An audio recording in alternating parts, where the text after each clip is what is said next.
a show like Fallout is such a deliciously weird world. The tone of it, the oddness of it, the violence of it. I was constantly amused by the possibilities on the page.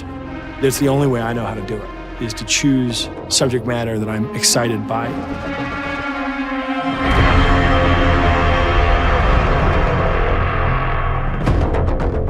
Jonah wanted to make it cinematic.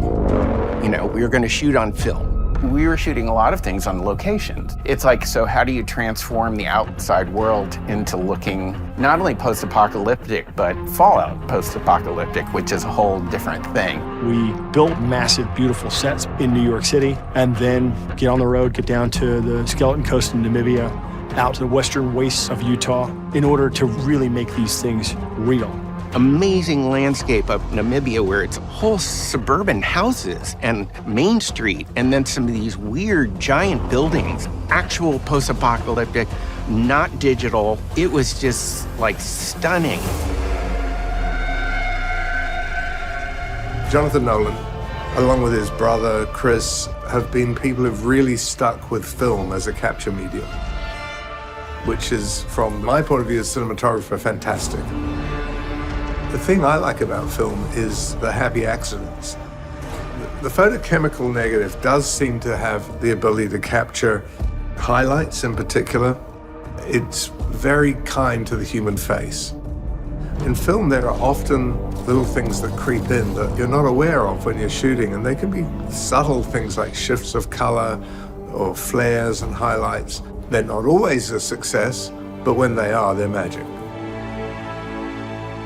Everything that Jonah does with someone like Howard Cummings or his DP, he brought the things that were written on the page into the real world.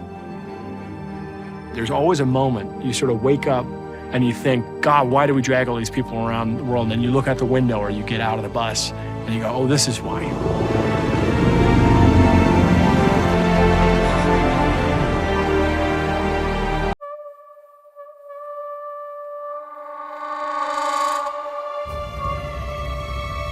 I know that I've lived a relatively comfortable life. Stop! Lucy!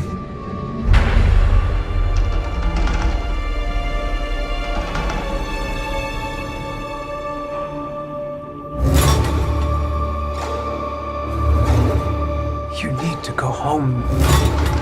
Vault dwellers are an endangered species. I do not think you would be willing to do what it takes to survive up here.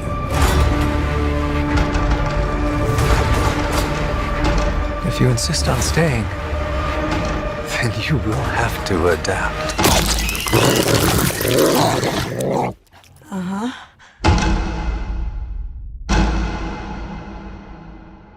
I don't want to see tomorrow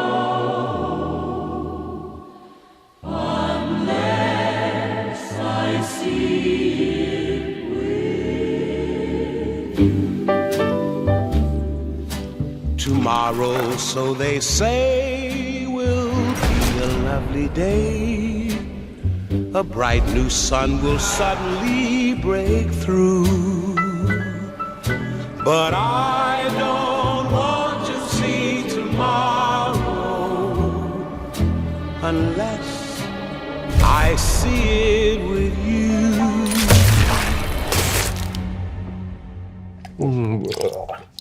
And grabbed a moldy one. Tomorrow.